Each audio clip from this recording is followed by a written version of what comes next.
नमस्कार बच्चों, इस वीडियो में क्लास 10th मैथ प्रश्नावली 5.1 समांतर श्रेणी यानी एपी के प्रश्न 1 को सॉल्व करेंगे। इसके पहले के वीडियो बना दिए हैं, नहीं देखे हैं तो प्लेलिस्ट में डाल दिए हैं, वहां जाके वीडियो को देख लें। पुरानी भी वीडियो है प्लेलिस्ट में, उसको भी देख सकते हैं। चलिए देखिए प्रश्न 1 क्या कर रहा है। निम्नलिखित स्थितियों में से किन स्थितियों में संबंध संख्याओं की सूची समांतर श्रेणी है और क्यों। देखिए हमसे पूछ रहा है जी समांतर श्रेणी है कि नहीं है, ये हमसे ये पूछ रहा है जो क्वेश्चन ने दिया है। देखिए इसमें पहला, प्रत्येक किलोमीटर के बाद का टैक्सी का किराया जबकि प्रथम किलोमीटर के लिए किराया ₹15 है। पहले किलोमीटर कितना है? 15 है और प्रत्येक अतिरिक्त किलोमीटर के लिए किराया ₹8 है। ठीक ना, यह है। तो इसमें देखिए समांतर श्रेणी होने के लिए क्या होना चाहिए, उसका सार्वंतर समान होना चाहिए। ठीक है, यानी जो पहला पद, दूसरा पद, तीसरा पद, सब में क्या हो, अंतर क्या होना चाहिए, समान होना चाहिए। तो उसी को कहते हैं समांतर श्रेणी। ठीक है, तो इसमें देखिए दिया है कि प्रथम किलोमीटर का किराया दिया है यहाँ पर देखिए। ठीक है, तो प्रथम किलोमीटर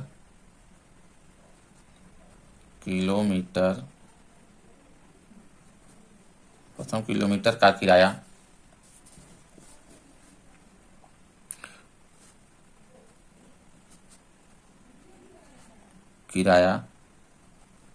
ठीक ना, बराबर दिया है कितना, ₹15 दिया है।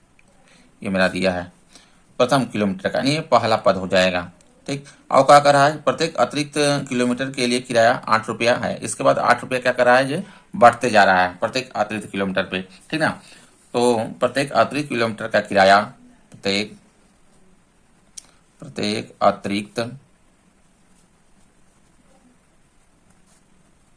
अतिरिक्त किलोमीटर का किराया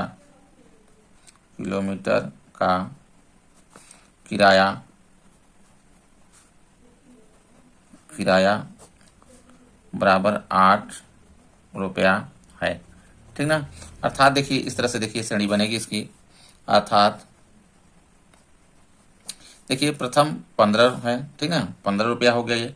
और दूसरा देखिए, दूसरा अगर चलेंगे दूसरे में, क्योंकि प्रथम किलोमीटर का हो गया, दूसरे किलोमीटर में देखिए 15 में 8 क्या करेगा, जुड़ जाएगा, क्योंकि अतिरिक्त ₹8 और लग रहा है, तो 15 धन 8 हो जाएगा। ठीक ना, ये दूसरा हो गया। देखिए तीसरे किलोमीटर में चल रहे हैं तो 15 धन, देखिए इसमें फिर 8 जुड़ जाएगा, यानी 15 धन 8 ही है पहले से, इसमें 8 फिर जुड़ जाएगा, ये देखिए हो जाएगा ये तीसरे किलोमीटर का। ठीक है, इसी प्रकार देखिए कह रहा 15, अब इसमें देखिए 8 फिर जोड़ देंगे, तो 15 धन, देखिए 8 धन में 8 है और इसमें 8 और जुड़ जाएगा, ये हो जाएगा। ठीक है, इस तरह से देखिए इसमें हो रहा है। तो हो गया देखिए प्रथम पद इसका 15, दूसरा पद हो जाएगा, इसमें जोड़ देंगे, देखिए 15 8 23 हो जाएगा।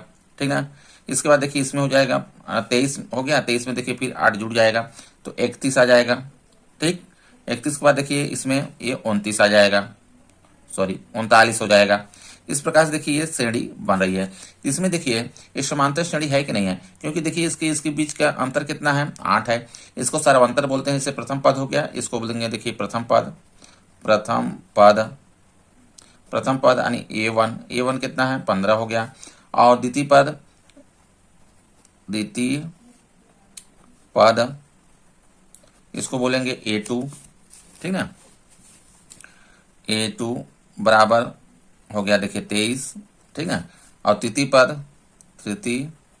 पद यानी A3 बराबर 31। इस तरह से देखिए है। ठीक ना, चौथा पद देखिए दिया है, चौथा पद हो रहा है इसमें A4 = 39, ये हो गया। ठीक, इसमें देखिए सार्वंतर क्या है, समान है कि नहीं है, ये चेक करने के लिए जैसे D1 हम निकालते हैं, पहले चेक कर लेते हैं D1 सार्वंतर। ठीक है, तो देखिए दूसरे पद में से पहले पद को घटा देंगे। दूसरा पद मेरा ये देखिए, दूसरे पद में से पहले पद को घटाना होता है, तो 23 में से देखिए 15 को घटा देंगे तो कितना आएगा, 8 आएगा। अब D2 देखिए निकाल लेते हैं, जिसे देखिए D2 बराबर निकालते हैं, यानी तीसरे पद में से दूसरे पद को घटा देंगे, तीसरे पद में से दूसरे पद को घटाएंगे, तो यहाँ पर देखिए तीसरा पद इस तरह से भी लिख सकते हैं। देखिए तीसरा पद यानी A3 में से हमको क्या घटाना है, A2 को घटाना है, तो कितना हो जाएगा, यहाँ पे A3 मेरा है देखिए 31 माइनस हो जाएगा 23, तो देखिए आ जाएगा मेरा यहाँ पे 8 आ जाएगा। इस प्रकार देखिए सब में 8 आ रहे हैं, नहीं आ रहे हैं, तो यहाँ पे लिखेंगे प्रत्येक अगला पद प्रारंभिक पद में 8 जोड़ने पर प्राप्त होता है, अतः यह समांतर श्रेणी है। ठीक है, तो यहाँ पे लिख देंगे प्रत्येक अगला पद, अगला पद, ठीक ना।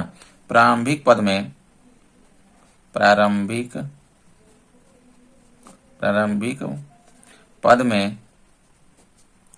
पद में 8 जोड़ने से, 8 जोड़ने से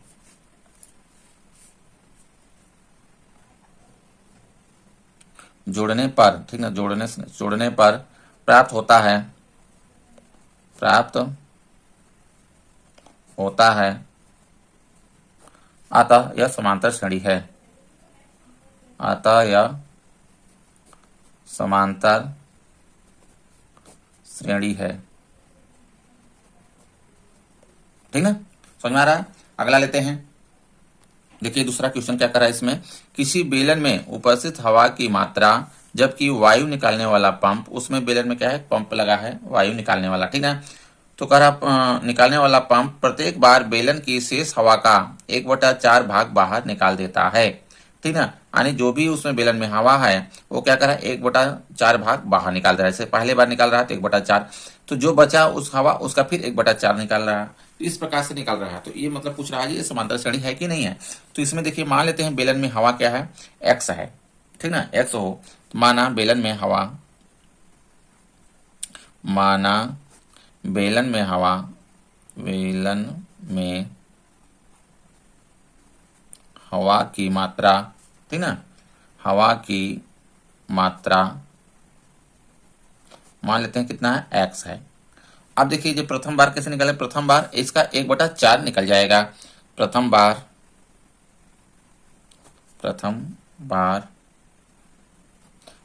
में देखिए क्या कर रहा है, एक्स जो हवा है इसका कितना निकल रहा है, 1/4 भाग बाहर निकल जा रहा है, यानी 1/4 एक्स का कितना है, 1/4, ध्यान दीजिएगा। तो 1/4 एक्स ये बाहर निकल जाएगा हवा, ठीक ना। तो इसमें देखिए इसको घटा देंगे, इसके नीचे 1 कर लेते हैं। देखिए यहाँ नीचे 4 आ जाएगा एलसीएम, तो ये हो गया यहाँ पे 4x ऋण में, यहाँ पे देखिए 4 से 4 भाग करेंगे तो 1 आएगा, 1 ऊपर में गुणा करें x हो जाएगा। अब देखिए 4x में से एक x घट जाएगा तो 3x आएगा, 3x/4 हो गया। अब देखिए हवा कितना है शेष, 3x/4। अब द्वितीय बार देखिए जब निकालेंगे तो इसका 1/4 भाग निकल जाएगा बाहर जो हवा। तो द्वितीय बार देखिए, द्वितीय बार, ठीक ना, द्वितीय बार में हो जाएगा देखिए 3x/4 ये मेरा है। अब इसका 1/4 भाग बाहर निकालेंगे तो देखिए माइनस में हो जाएगा 1/4, किसका निकालना है, इसका, यानी 3x/4 का।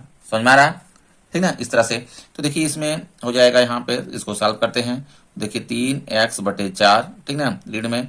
अब यहाँ पर देखिए 3x ऊपर हो जाएगा, 3x ऊपर हो गया। अब इसका गुणा कर देंगे 4 का, 4 चौके 16 आ जाएगा। समझ में आ रहा है। अब इसको देखिए घटा देंगे तो यहाँ एलसीएम कितना आएगा, 16 आ जाएगा, ठीक ना। अब देखिए भाग देंगे 16 में 4 का, 4 चौका 16, 4 आया, 4 को ऊपर में गुणा करेंगे, 4×3 12x ऋण में, देखिए, ठीक ना। अब देखिए 16 में 16 से भाग करेंगे तो 1 आएगा, 1 को ऊपर में गुणा करेंगे तो यही हो जाएगा, यानी 3x। अब घटा देंगे देखिए तो 12x में से 3x घटा देंगे तो 9x बटे में आ जाएगा 16। ये देखिए आएगा द्वितीय बार। अब तृतीय बार में देखिए निकालेंगे, तृतीय बार निकाल लेते हैं। देखिए अब किसमें निकलेगा, ये जो हवा है ये 9x/16। अब 9x जो हवा है इसी का 1/4 भाग बाहर निकाल देगा, तो 1/4 किसका, 9x/16 का। समझ में आ रहा। अब इसको देखिए सॉल्व करेंगे तो यहाँ पे देखिए ये तो रहेगा इसी तरह से, 9x/16 कर लेंगे ऋण में, यहाँ ऊपर देखिए 9x रहेगा। अब इसको कर देंगे गुणा, 16 चौका 64 हो जाएगा नीचे, ठीक है, 64 हो गया। अब यहाँ पे देखिए ले लेंगे इसका एलसीएम, एलसीएम कितना आएगा, 64 आएगा, ठीक ना। तो 16 चौका 64, 4 आएगा, क्योंकि 64 में हम 16 का भाग करेंगे 4 आ जाएगा, 4 को ऊपर में गुणा करेंगे, 9 चौके 36, तो यहाँ पे देखिए 36x हो जाएगा माइनस। अब यहाँ पे देखिए 64 में 64 का भाग करेंगे 1 आएगा और 9x हो जाएगा, गुणा करेंगे। अब घटा देंगे, ठीक ना, तो 36 में से 9 चला जाएगा, 27 आ जाएगा, 27x/64 हो गया। ये देखिए हो गया। 3 बार देखिए, पहली बार में कितना है हवा, क्योंकि देखिए मान लिया हवा कितना है, x है, ठीक ना। तो ये देखिए प्रथम हो गया, पहले हवा था। दूसरी बार में देखिए ये हो गया, क्योंकि हवा निकालने के प्रथम बार ये निकाला, ठीक ना। लेकिन पद अगर देखेंगे तो पहला ये, दूसरा ये, तीसरा मेरा ये हो गया, चौथा मेरा पद ये होगा। तो प्रथम देखिए हो गया मेरा, पहले हवा था x, ठीक है। अब 1/4 हम जब इसमें निकाले तो कितना हो गया, 3x/4 आ गया। तो यहाँ पर देखिए हो जाएगा ये 3x/4 आ गया।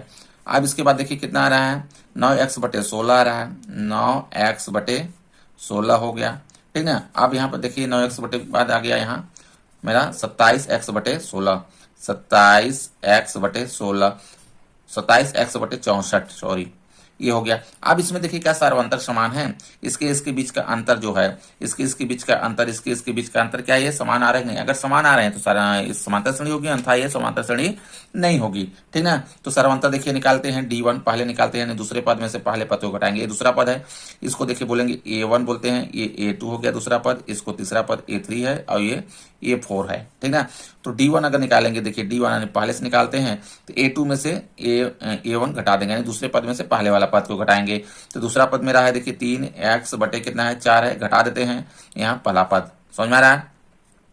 देखिए जब घटा देंगे तो इसके नीचे 1 लिखेंगे, देखिए आ जाएगा एलसीएम यहाँ 4 आएगा, ठीक ना। तो 4 में 4 का भाग करेंगे इसमें तो 1 आएगा, 1 को ऊपर में गुणा करेंगे तो 3x नहीं रहेगा माइनस। अब देखिए 4 में हम 1 का भाग करेंगे 4 आएगा, 4 को ऊपर में गुणा करेंगे तो यहाँ पर आ जाएगा मेरा 4x आएगा, ठीक ना। यहाँ पे देखिए माइनस में आ जाएगा ये x/4। समझ में आ रहा है? ये आ रहा। दूसरा देखिए चेक कर लेते हैं, D2 निकाल लेते हैं, यहीं पे देखिए D2 निकालते हैं, यानी हो जाएगा तीसरे पद में से दूसरे पद को घटाना, इसमें से हम इसको घटा देंगे, ठीक ना। तो यहाँ पे देखिए 9x/16 में हम घटाना है 3x/4 को घटा देंगे। तो यहाँ पे देखिए एलसीएम आएगा 16, ठीक ना। तो ये बचेगा मेरा 9x ही यहाँ रहेगा, क्योंकि 16 में 16 को भाग करेंगे तो 1 आएगा, 1 के ऊपर में गुणा करेंगे तो ये हो जाएगा 4 चौक का 16, 16 में हम 4 का भाग करेंगे 4 आएगा, 4 3 देखिए यहाँ पे हो गया 12x हो जाएगा। अब देखिए घटाएंगे यहाँ पे, ठीक ना, तो कितना आएगा, 3 आएगा, ठीक ना। ऋण में 3x बटे आ गया यहाँ पे 16 आएगा। देखिए क्या सार्वंतर समान है, यहाँ पे देखिए 3x/16 आ गया और ये क्या आ गया मेरा, पहले में ऋण में x/4 आ रहा है। सार्वंतर समान नहीं, अतः क्या है, ये समांतर श्रेणी में नहीं है। उपरोक्त श्रेणी समांतर श्रेणी के रूप में नहीं है। यहाँ पे लिख देंगे उपरोक्त श्रेणी जो भी श्रेणी दिया है बन रहा है वो क्या है, समांतर श्रेणी में नहीं है, ठीक है। उपरोक्त श्रेणी समांतर श्रेणी में नहीं है, श्रेणी के रूप में नहीं है, के रूप में नहीं है, नहीं है, ठीक ना। इस तरह सॉल्व करेंगे। अगला क्वेश्चन लेते हैं। देखिए तीसरा कह रहा है क्वेश्चन, प्रत्येक मीटर की खुदाई के बाद एक कुआं खोदने में आई लागत, जबकि प्रथम मीटर खुदाई की लागत रुपया 150 है और बाद में प्रत्येक मीटर की खुदाई की लागत 50 रुपया बढ़ती जाती है, ठीक ना। इस तरह से तो प्रथम देखिए जो है खुदाई, प्रथम मीटर खुदाई कितना है, 150 रुपया है। उसके बाद प्रत्येक मीटर पे खुदाई 50 रुपया क्या कर रहा है, बढ़ते जा रही है। तो यहाँ पर देखिए इस तरह से पहले मीटर में खुदाई की लागत इस तरह से लिखेंगे, पहले मीटर में खुदाई की लागत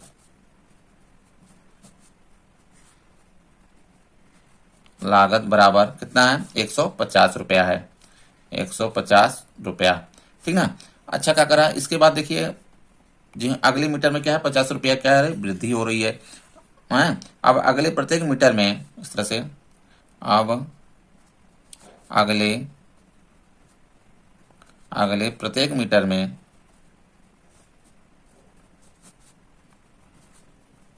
में प्रारंभिक मीटर से वृद्धि, जो प्रारंभिक मीटर यानी ये है इससे 50, फिर दूसरा आएगा तो उसमें 50, इस तरह से वृद्धि हो रही है, ठीक ना। प्रत्येक मीटर में प्रारंभिक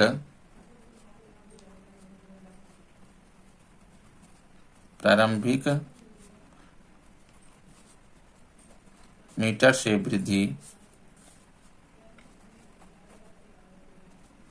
वृद्धि बराबर कितना है, रुपया 50 रुपया वृद्धि हो रही है। समझ में आ रहा है? अच्छा देखिए जब 50 रुपया वृद्धि हो रही है तो पहला देखिए क्या हो गया, मेरा पहले मीटर का 150 है, तो दूसरे में जब मीटर में चलेंगे तो देखिए कितना हो जाएगा, 50 की वृद्धि हो जाएगा, इसमें तो 200 हो जाएगा रुपया, ठीक है। फिर कितना आएगा, 250 हो जाएगा, क्योंकि देखिए 50 बढ़ते जाएगा। तो यहाँ पे देखिए 300 इस तरह से 300 हो गया, 300 देखिए 50 हो जाएगा। इस तरह से देखिए ये बढ़ते जा रहा है। समझ में आ रहा है? तो इसमें देखिए जो सार्वंतर है, सार्वंतर कितना है 50 है, यानी प्रत्येक मीटर में 50-50 से क्या हो रही है, वृद्धि हो रही है। समझ में आ रहा है? तो यहाँ देखिए प्रथम पद ये है, दूसरा पद ये है, तीसरा, चौथा, पांचवा, इस तरह से देखिए ये पद है। तो देखिए दूसरे पद में से हम पहले पद को घटा देंगे तो D1 निकलेगा। ठीक है, तो D1 हो जाएगा देखिए 200 में से हम क्या करेंगे 150 को घटा देंगे, देखिए 50 आ जाएगा, क्योंकि 50-50 की देखिए वृद्धि हो रही, तो सर्वांतर इसमें क्या आएंगे, समान ही आएंगे। D2 देखिए कितना हो जाएगा, तीसरे में से दूसरे को घटा देंगे, 250 में से हम 200 को घटा देंगे, तो कितना आ गया, ये 50 आ गया। इस तरह से देखिए सब में है 50-50, है कि नहीं है? तो 50 जब बढ़ रहा है तो इस तरह से लिखेंगे, चूंकि प्रत्येक पद में, चूंकि चूंकि प्रत्येक पद में, प्रत्येक पद में प्रत्येक पद में 50 की वृद्धि हो रही है,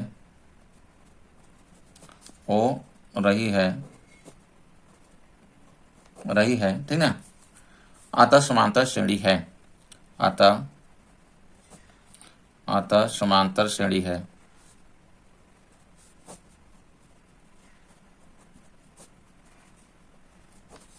समझ में आ रहा है? इस तरह से सॉल्व करेंगे।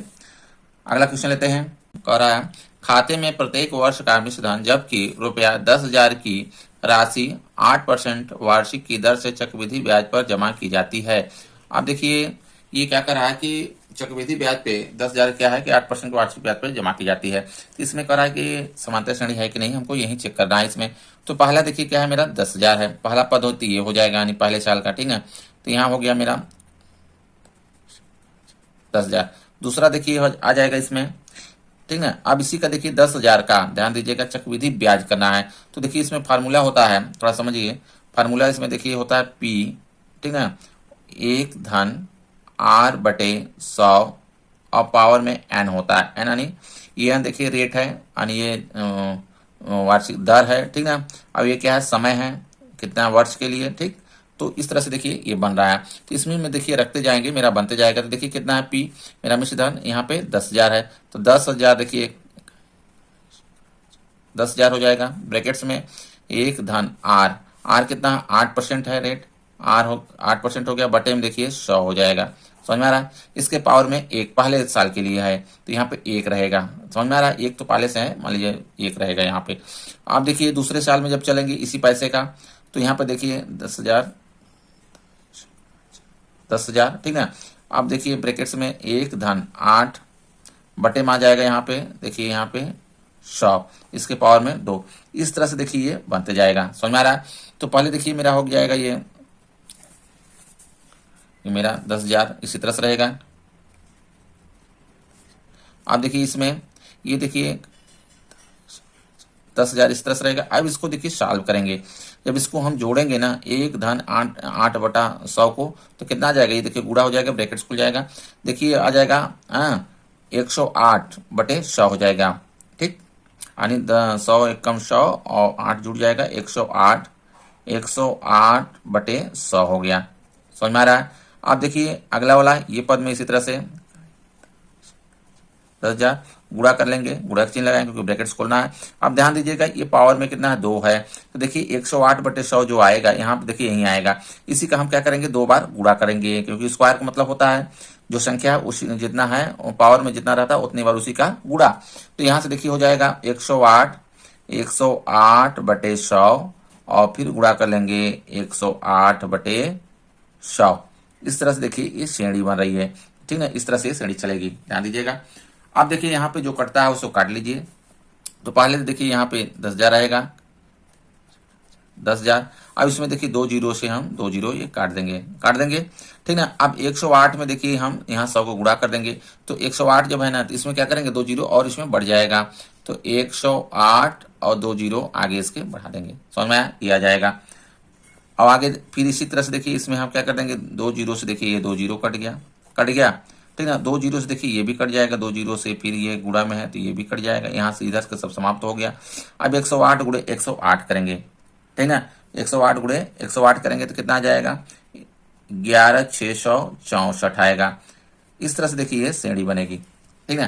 तो क्या देखिए यहाँ सर्वांतर क्या समान है इसके बीच में, सर्वांतर अगर समान रहेगा तो ये क्या है समांतर श्रेणी, अन्यथा समांतर श्रेणी नहीं होगा।